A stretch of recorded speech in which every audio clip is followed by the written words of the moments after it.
একজন মানুষ যখন গুনাহ করার পর তওবা করে ইস্তেগফার করে যখন ফিরে আসে, নবী করিম সাল্লাল্লাহু আলাইহি সাল্লাম বলছেন, আমার রব এত বেশি খুশি হয়ে যায়।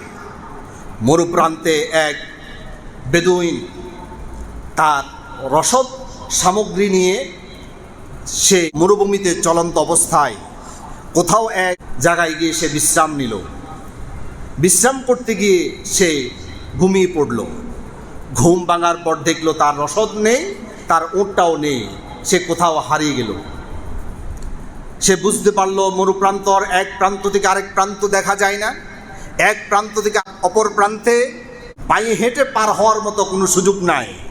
যদি ওট না পাই আমি খাওয়ার পাবো না, ওট না পেলে আমি এখান থেকে বাড়িতে ফিরতে পারবো না বা আমার গন্তব্যস্থলে যেতে পারবো না, এই মরুময় প্রান্তর আমি শেষ হয়ে যাব। সে নিশ্চিত যে তার মৃত্যু খুব ঘনিয়ে আসছে। তার ওটটা সে অনেকক্ষণ খোঁজাখুঁজির পর আবার ক্লান্ত হয়ে পড়ল।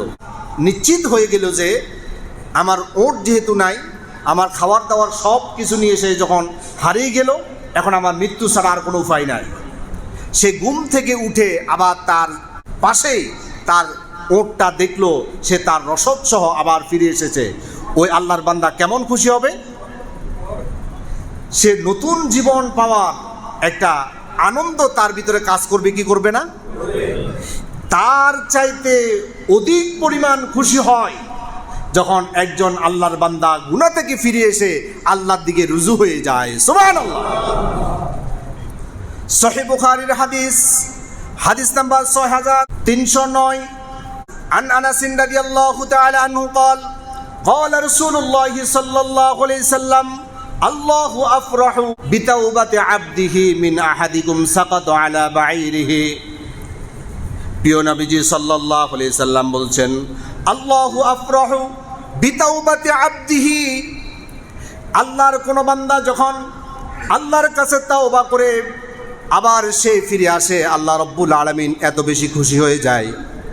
মিন আহাদিকুম সাকাত মিন বাঈরিহি ওয়াকাদ আদাল্লাহু ফি আরদি ফালাতিন, একটা উট প্রতীক হারিয়ে ফেলার পর সেই নিশ্চিত মৃত্যু থেকে আবার যখন তার উট পাওয়ার পর নতুন জীবন ধারণ করার আনন্দে সে আত্মহারা হয়ে যায়। আল্লাহর কোনো বান্দা যখন গুনাহ ছেড়ে দিয়ে নেকের পথে চলে আসে, আমার আল্লাহ ওই বান্দার উপর এর চাইতে বেশি খুশি হয়ে যায়। আপনি যখন এই তওবা এবং ইস্তেগফার বেশি বেশি করবেন, রাসূল করিম সাল্লাল্লাহু আলাইহি সাল্লাম বলছেন, তোমার তিনটা প্রয়োজন আল্লাহ সুবহানাহু ওয়া তাআলা নিজ দায়িত্বে পূরণ করে দিবেন। সুবহানাল্লাহ। সুনান আবু দাউদ শরীফের হাদিস নাম্বার 1518 1518 নম্বর হাদিস। আন ইবনে আব্বাস রাদিয়াল্লাহু তাআলা আনহু قال قال رسول الله صلى الله عليه وسلم من لزم الاستغفار جعل الله له من كل ضيق مخرجا ومن كل هم فرجا ورزقه من حيث لا يحتسب। আল্লাহু আকবার। রাসূলুল্লাহ বলছেন, মান লাজিমাল ইস্তিগফার, যে ব্যক্তি তার জীবনের মধ্যে লাজিম করে নিবে ইস্তিগফারের আমল, মান লাজিমাল ইস্তিগফার, যে ব্যক্তি বেশি বেশি করে ইস্তিগফার করবে, জাআলাল্লাহু লাহু মিন কুল্লি দিকিন, রাসূল করিম সাল্লাল্লাহু আলাইহি সাল্লাম বলছেন, তার জীবনে যত বিপদ মুসিবত আছে সব বিপদ মুসিবত আল্লাহ সুবহানাহু ওয়া তাআলা দূর করে দিবেন।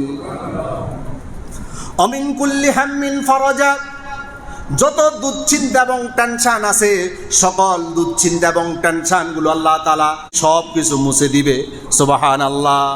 ওয়ারযাকাহু মিন হাইসু লা ইয়াহতাসিব, তার জীবনের মধ্যে এমন কিছু রিজিক আল্লাহ তাআলা তাকে দান করে দিবেন যা সে কখনো কোনোদিন কল্পনাও করে নাই।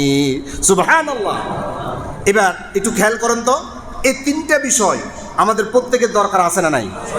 বিপদ মুসিবত থেকে বাঁচা আমাদের প্রত্যেকের দরকার আছে না?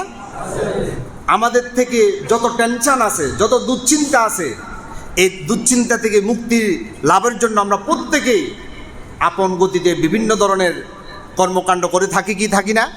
বিভিন্ন টাকা পয়সা খরচ করি কি করি না? রাসূল করিম সাল্লাল্লাহু আলাইহি ওয়াসাল্লাম বলছেন, ইস্তিগফারের আমল করো। ইস্তেগফারের আমল যত বেশি করবে তত বেশি রিজিকের ব্যবস্থা আল্লাহ তাআলা করে দিবে। রাসূলুল্লাহ বলছেন ওয়ারযাকাহু মিন হাইসু লা ইয়াহতাসিব, এমন উচ্চ থেকে তোমাকে রিজিক আল্লাহ তাআলা দিবে যে উচ্চ থেকে রিজিক আসার তুমি কোনোদিন কল্পনাও করো নাই। সুবহানাল্লাহ। কিভাবে করব? আস্তাগফিরুল্লাহ ওয়া আতুবু ইলাইহি, সবাই বলেন আস্তাগফিরুল্লাহ ওয়া আতুবু ইলাইহি, আস্তাগফিরুল্লাহ ওয়া আতুবু ইলাইহি, আস্তাগফিরুল্লাহ ওয়া আতুবু ইলাইহি।